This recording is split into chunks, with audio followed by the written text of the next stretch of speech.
Un día después de la muerte de El Mencho, el hombre más buscado de México y líder del cartel Jalisco Nueva Generación, las autoridades hacen un balance de los hechos ocurridos este domingo. Cerca de 70 muertos dejó el operativo en el que fue abatido el líder narcotraficante. Como represalia, la organización criminal se contabilizaron 85 bloqueos en distintas partes del país. Una ola de violencia que sacudió al menos 20 estados. Así comenzamos esta nueva edición de DW Noticias en vivo desde Berlín. Titulares. La presidenta Claudia Sheinbaum destaca la cooperación del gobierno estadounidense en el operativo de este domingo. Enseguida nos iremos a la Ciudad de México para conocer la última hora de lo que está sucediendo en el país. Más adelante, la Unión Europea acordó posponer el debate parlamentario del acuerdo comercial con los Estados Unidos, esto tras el fallo del Supremo estadounidense que estableció que la Casa Blanca no tenía facultades para imponer aranceles de emergencia. También, más de 40 millones de personas están bajo alerta por ventisca, ya que una poderosa tormenta de nieve azota la costa este de Estados Unidos. En algunas zonas del noroeste, los meteorólogos advierten de que podría tratarse de la mayor tormenta invernal de la última década.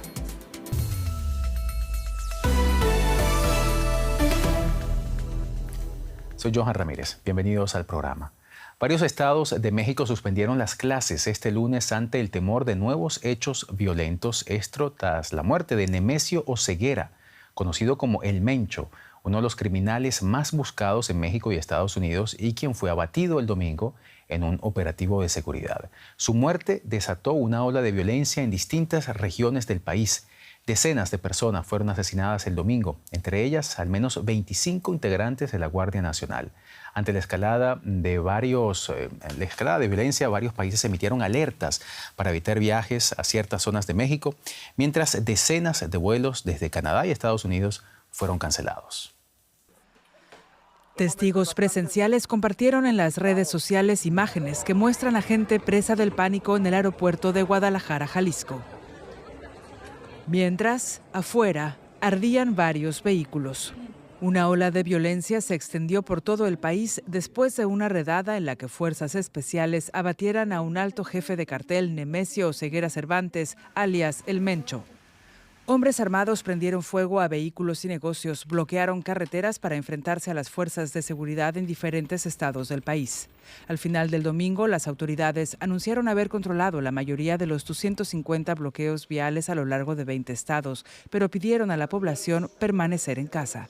Claudia Sheinbaum ha estado sometida a fuertes presiones de Estados Unidos para combatir el narcotráfico. Todas las operaciones se realizan por las fuerzas federales.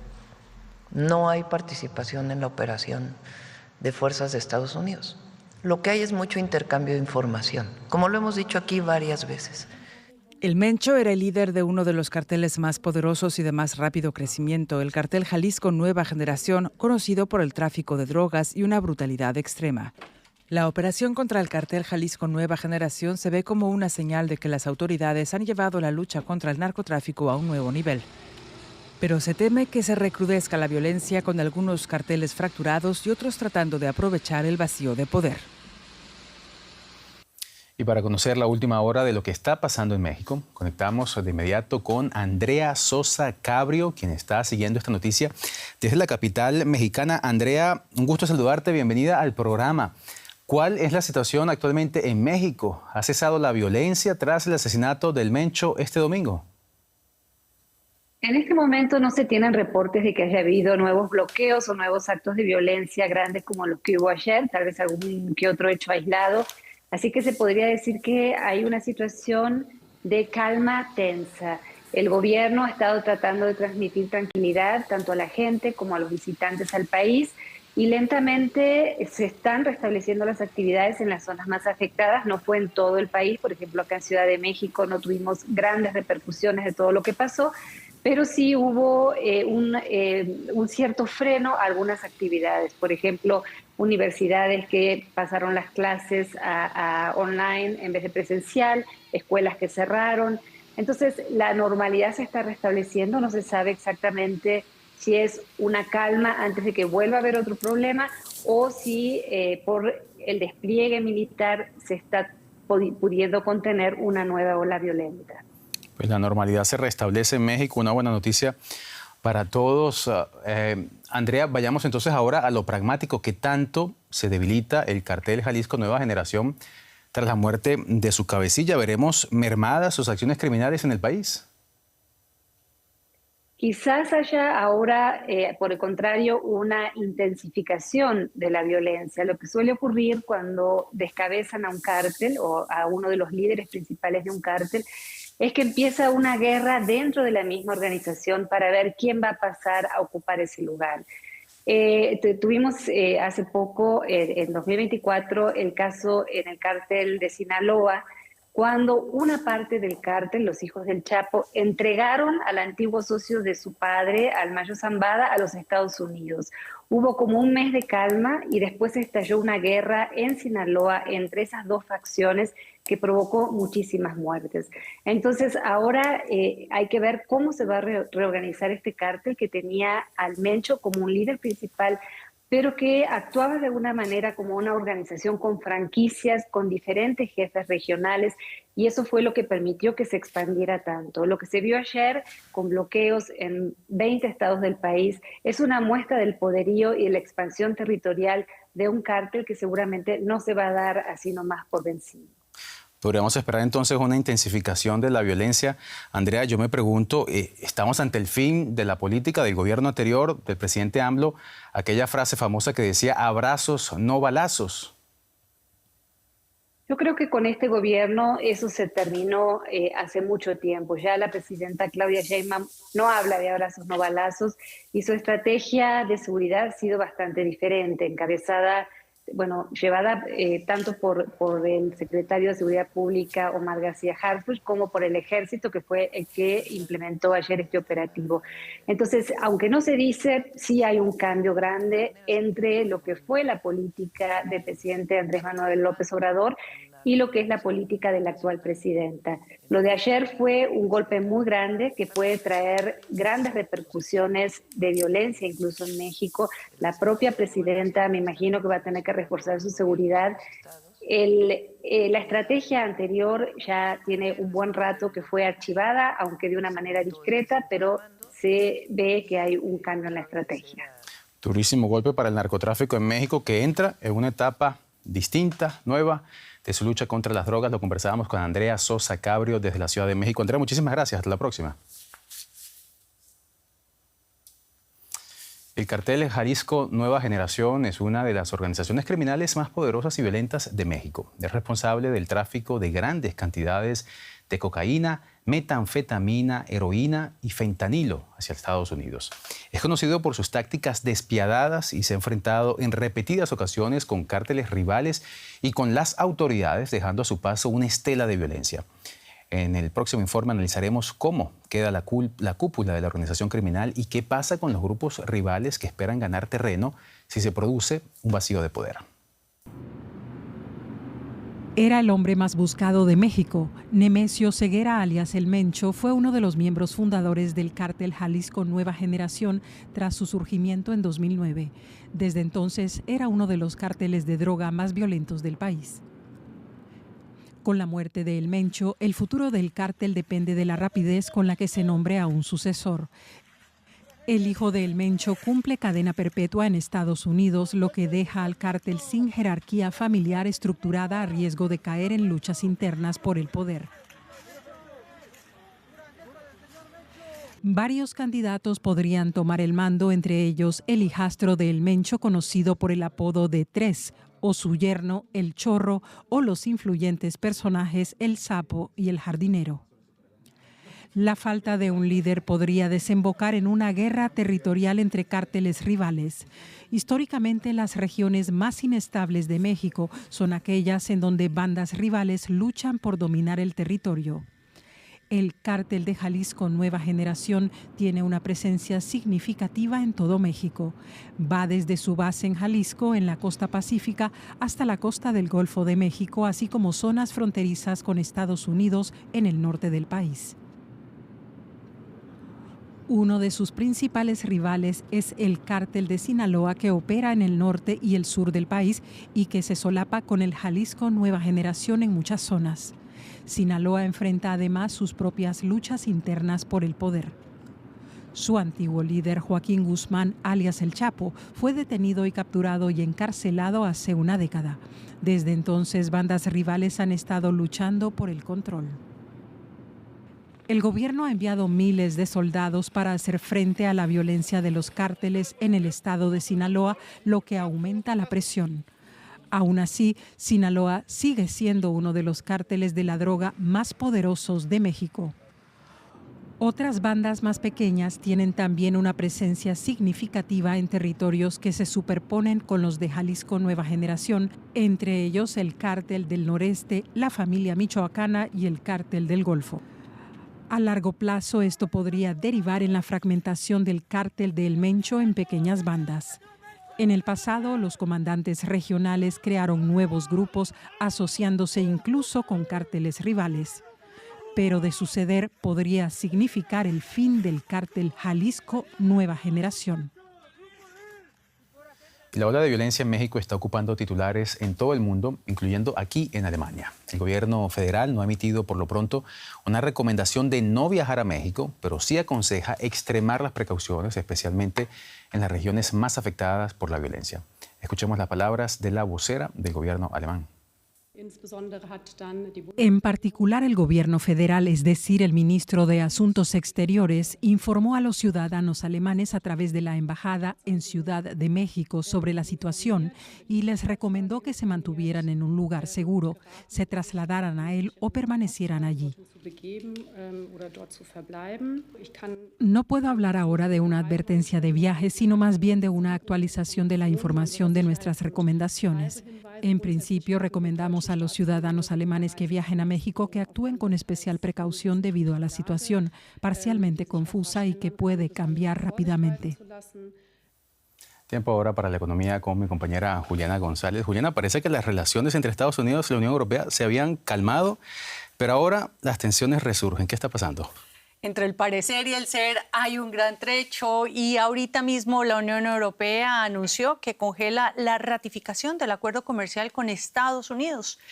La mayoría de los europarlamentarios piden seguridad jurídica tras la anulación por parte de la Corte Suprema estadounidense de la política arancelaria de Trump.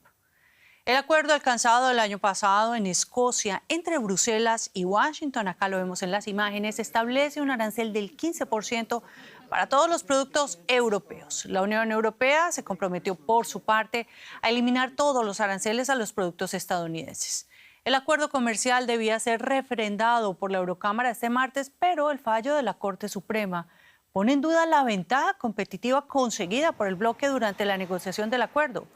Por su parte, el presidente Trump amenazó con imponer nuevos aranceles a los países que se aprovechen de la falta de claridad que deja el fallo. El bloque europeo reclama claridad, sobre todo tras el anuncio del presidente Trump de imponer un arancel mundial a socios y rivales económicos del 15%. Nosotros ampliamos en la Bolsa de Frankfurt con nuestro compañero Ezequiel Daray, a quien saludo con mucho gusto hasta ahora. Ezequiel, cuéntanos, ¿qué implica este nuevo aplazamiento de la ratificación del acuerdo comercial con los Estados Unidos? Juliana, implica más incertidumbre, implica que no tenemos acuerdo, que Europa por el momento no va a quitar los aranceles a la importación de productos estadounidenses, pero más importante para Europa es que no se van a reducir los aranceles a la importación de autos europeos, que hoy está en 27,5%, se iba a reducir a 15% cuando se ratificara el acuerdo. Bueno, todo esto queda en suspenso. Y la palabra para explicar esto es incertidumbre. Incertidumbre porque esto es una política comercial en base a una ley que le permite aplicar aranceles por 150 días. ¿Qué va a ocurrir después? Después, si quiere mantener los aranceles, tendrá que refrendarlos con el Congreso justo cuando estemos cerca de las midterms. Con lo cual, hay muchísimas dudas en Europa sobre cómo puede seguir este acuerdo y Šefčovič, el comisario europeo de Comercio, está ejerciendo toda la presión que puede para obtener claridad de los Estados Unidos, pero claramente no pueden darle en este momento una respuesta clara.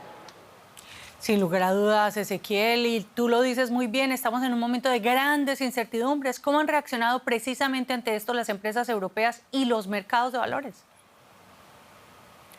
Bueno, con caídas, pero con cierta calma. Hoy hablaba con algunos operadores y me decían, Lo que sabemos es que hoy tenemos aranceles, mañana tenemos aranceles y probablemente por mucho tiempo más tengamos aranceles, con lo cual estamos operando con ese escenario. Para el exportador europeo no cambia tanto la situación porque va a seguir exportando al 15% de arancel.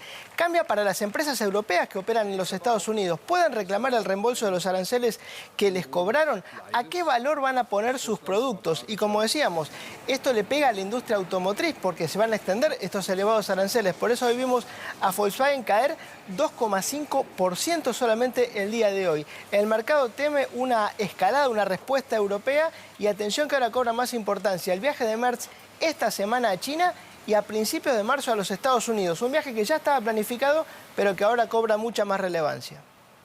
Sin lugar a dudas, Ezequiel Daray, muchas gracias desde Frankfurt. Y nosotros posamos ahora la mirada en Brasil, un país que como pocos ha recibido el peso de los aranceles de Donald Trump, pero no por cuestiones de déficit comercial, sino por motivos políticos. Y para ello invitamos al periodista Marcelo Silva, quien nos acompaña desde Brasilia. Me alegra mucho saludarte, Marcelo. Cuéntanos, ¿cómo queda Brasil en este nuevo escenario arancelario? ¿Qué tal, Juliana? Un arancel global de 15% que paradójicamente es celebrado como un alivio por el gobierno de Luis Inácio Lula da Silva. Esto porque Brasil había sufrido un 10% en aquel día de la liberación, más un 40% impuesto posteriormente en julio por motivos políticos, porque el gobierno de Trump aludía a una supuesta persecución política del expresidente Jair Bolsonaro. Un Brasil que sufre un recorte promedio de arancel de 13,5%, el país más beneficiado a nivel global. Sin embargo, hay cautela en el gobierno brasileño porque el gobierno de Trump ha anunciado que tras el fallo de la Corte Suprema mantendrá las investigaciones comerciales que se habían abierto en el marco de la sección 301 de la Ley de Comercio, y esto afecta a Brasil, que está siendo investigado por el incumplimiento presunto de la ley antideforestación y por la implementación del sistema de pagos gratuitos PIX, que según los Estados Unidos perjudica empresas de pagos instantáneos que ofrecen un servicio similar. Por eso el presidente Lula apuesta todas las fichas al encuentro que tendrá con Donald Trump en marzo, en fecha a ser definida, en un viaje a Washington, porque cree Brasil que la solución va a ser más política que técnica. Muchas gracias, Marcelo. Estaremos pendientes de ese encuentro entre ambos mandatarios. Y quédate con nosotros porque hay otro asunto del que queremos hablar, por supuesto. Brasil y Corea del Sur quieren estrechar lazos y elevar sus relaciones bilaterales a una asociación estratégica. En un foro económico en Seúl, el presidente brasileño Luis Inácio Lula da Silva elogió las relaciones entre ambos países que firmaron numerosos acuerdos. Los convenios abarcan desde la agricultura hasta la cooperación económica. Ambos países buscan colaborar más estrechamente en el sector de salud y se facilitará también la exportación de productos de cuidado de la piel, el llamado K-Beauty, a Sudamérica. Corea del Sur se ha convertido en un actor importante de la industria cosmética global y exporta cada año productos por valor de varios miles de millones de dólares. Brasil es uno de los mayores mercados de cosméticos del mundo y el segundo país en cuanto a reservas de tierras raras.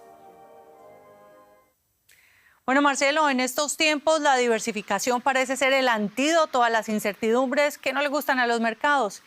¿Qué ha logrado el presidente Lula en este viaje a Corea? Lula da Silva calificó la visita como el relanzamiento de una asociación estratégica entre Brasil y Corea del Sur, la primera visita de un mandatario brasileño tras 16 años. Lula y su par de Corea del Sur firmaron 10 memorandos de entendimiento en diversos temas como ciencia, tecnología y alimentos. Quizá el central tiene que ver con minerales críticos. Corea del Sur es uno de los mayores productores de semiconductores y Brasil tiene justamente la segunda mayor reserva del planeta en minerales críticos. Lula da Silva se comprometió con su par a crear grupos de trabajo para ayudar a Brasil en la extracción de esos minerales críticos a cambio de transferencia de tecnología para que en un futuro Brasil pueda fabricar chips aquí localmente. Ambos gobiernos se comprometieron a crear grupos de trabajo. Lula da Silva pidió también que Corea abra el mercado de carne bovina para Brasil, algo que podría favorecer la balanza de pagos para Brasil, que tuvo un superávit el último año de 175 millones de dólares. Por último, en el ámbito político, Lula da Silva invitó a Ali a participar del Foro en Defensa de la Democracia a celebrarse el próximo abril en Barcelona. Muchas gracias, Marcelo, por este panorama. Y nos quedamos en Sudamérica porque Uruguay se encamina a ratificar esta semana el acuerdo Unión Europea-Mercosur. Con la aprobación unánime por parte de la Comisión Especial del Parlamento Uruguayo, ambas cámaras podrían ratificarlo esta semana. De conseguirlo, Uruguay sería el primer país en ratificarlo. La Comisión Europea afirmó que está lista para aplicar de manera provisional este acuerdo comercial en cuanto uno de los países del bloque sudamericano lo ratifique. Incluso pese a que el Parlamento Europeo decidió enviar el pacto al Tribunal de Justicia del bloque para que evalúe su legalidad. Este acuerdo se negoció durante más de un cuarto de siglo y ha sido duramente criticado por los agricultores europeos. Y cómo no, nos quedamos en Sudamérica, que sigue dando noticias, particularmente tu país. Así es, son días complejos para Venezuela. En este sentido, la alta representante de la Unión Europea para Asuntos Exteriores y Seguridad, Kaja Kallas, anunció este lunes que propondrá a los países del bloque que levanten las sanciones contra la presidenta encargada de Venezuela, Delcy Rodríguez. Kallas señaló que las autoridades interinas de ese país han iniciado ya un acercamiento a Europa y citó en este contexto la liberación de presos políticos europeos. Afirmó también que quiere iniciar un debate más amplio sobre cómo abordar el bloque las relaciones con las autoridades venezolanas tras la captura de Nicolás Maduro por parte de Estados Unidos el pasado 3 de enero. Delcy Rodríguez fue incluida en la lista de funcionarios venezolanos sancionados en 2018 cuando era vicepresidenta de Maduro y desde entonces tiene vetado el ingreso al espacio de la Unión Europea. Y seguimos con noticias de Venezuela. Las autoridades de ese país anunciaron el inicio de trabajos de remodelación en la conocida cárcel del Helicoide. El edificio, que también es sede del Servicio Bolivariano de Inteligencia en Caracas, pasará a ser un centro social y deportivo, luego de que la presidenta interina Delcy Rodríguez ordenara su cierre. El edificio, construido en los años 50 como proyecto comercial, nunca fue terminado y pasó luego a ser sede del Cuerpo de Inteligencia y de la Policía Nacional Bolivariana. Durante años ha sido señalado por ONGs opositores y por una misión independiente de la ONU como un centro de detención donde se habrían cometido torturas y abusos. Según advierte la ONG Foro Penal, más de 600 personas continúan encarceladas en Venezuela por motivos políticos y cientos de ellas podrían quedar excluidas de la amnistía aprobada el pasado 19 de febrero. Noticia todavía en desarrollo. Hace pocas horas se revelaron informaciones sobre un nuevo ataque contra una presunta narcolancha en el Mar Caribe que habría dejado al menos 3 personas muertas. La información dada a conocer por el Comando Sur de Estados Unidos aseguró que la embarcación transitaba por conocidas rutas de narcotráfico en el Caribe. Con el ataque se eleva a 150 la cifra de muertos y a 44 las embarcaciones destruidas por Estados Unidos en el marco del operativo Lanza del Sur, iniciado en septiembre del año pasado y que apunta a presuntas narcolanchas. Seguimos en América Latina. En Perú, 15 ocupantes de un helicóptero militar, entre ellos 7 menores, murieron al estrellarse la aeronave en la que viajaban el domingo desde la ciudad de Pisco a Chala, en la región de Arequipa, en el sur del país. El Mi-17 realizaba labores de rescate por las inundaciones que castigan a Arequipa cuando perdió contacto alrededor de las 4:30 p.m. hora local. Las fuertes lluvias registradas esta semana en esa región sureña provocaron inundaciones y deslizamientos de tierra que dejaron al menos 2 muertos y cuantiosos daños materiales. Desde diciembre, las precipitaciones ya se han cobrado la vida de cerca de 60 personas. El Instituto Nacional de Defensa Civil reporta más de 4.000 damnificados. Es tiempo de dar un repaso a otros temas que también son noticia en el mundo hoy, 23 de febrero. En Países Bajos, un nuevo gobierno de minoría ha asumido el poder. Está liderado por Rob Jetten, de 38 años, el primer ministro más joven y abiertamente gay en la historia del país. Su coalición de 3 partidos de centro-derecha apenas cuenta con 66 de los 150 escaños del Parlamento, por lo que necesitará el apoyo de la oposición para aprobar leyes. En Ucrania, nuevos ataques rusos en las regiones de Odessa y Zaporilla dejaron al menos 2 muertos y varios heridos, según las autoridades. Medios estatales rusos aseguran que Moscú tuvo como objetivo infraestructura ucraniana de transporte, energía y combustible. Los bombardeos se producen en la víspera del 4º aniversario del inicio de la guerra. Un tribunal de apelaciones de Hong Kong confirmó las condenas y sentencias de 2 activistas pro democracia en el mayor juicio que se ha llevado a cabo hasta la fecha bajo la Ley de Seguridad Nacional impuesta por China. Los activistas, acusados de haber organizado unas primarias no oficiales en 2020, fueron declarados culpables de subversión y encarcelados en 2024. Cambiamos de tema. Más de 40 millones de personas están bajo alerta de ventisca, ya que una poderosa tormenta de nieve azota la costa este de Estados Unidos. En algunas zonas del noreste, los meteorólogos advierten que se podría tratar de la mayor tormenta invernal de la última década, con posibilidad de que caigan hasta 60 centímetros de nieve. En Nueva York, las autoridades han declarado estado de emergencia. Nueva York, una de las ciudades más emblemáticas del mundo, oculta ahora tras la nieve. Una fuerte tormenta de nieve golpea el noreste de Estados Unidos. Hablamos de la mayor ventisca de nieve que ha vivido la ciudad de Nueva York en la última década. El alcalde de Nueva York ha prohibido la circulación de vehículos no esenciales y ordenado el cierre de escuelas. Otros estados han adoptado medidas similares. La nieve enturbia la Casa Blanca y el Capitolio mientras avanza hacia el norte, complicando los viajes, forzando la cancelación de vuelos y retrasando los trenes. Las bajas temperaturas han convertido el aguanieve en la calzada en hielo. Si es como la semana pasada, lo más importante es salir a quitar la nieve lo más rápido posible. Nadie quiere volver a caerse. Yo mismo me caí varias veces. Estoy harto de la nieve. Este invierno ha sido demasiado frío, con demasiada nieve, un espanto. Que termine ya. Por ahora, la vida en gran parte del noreste de Estados Unidos se mantiene paralizada mientras espera que pase la tormenta. Así llegamos al final de esta edición de DW Noticias en vivo desde Berlín. Desde donde quiera que nos hayan seguido, gracias por su compañía y su confianza. Soy Johan Ramírez. Hasta la próxima.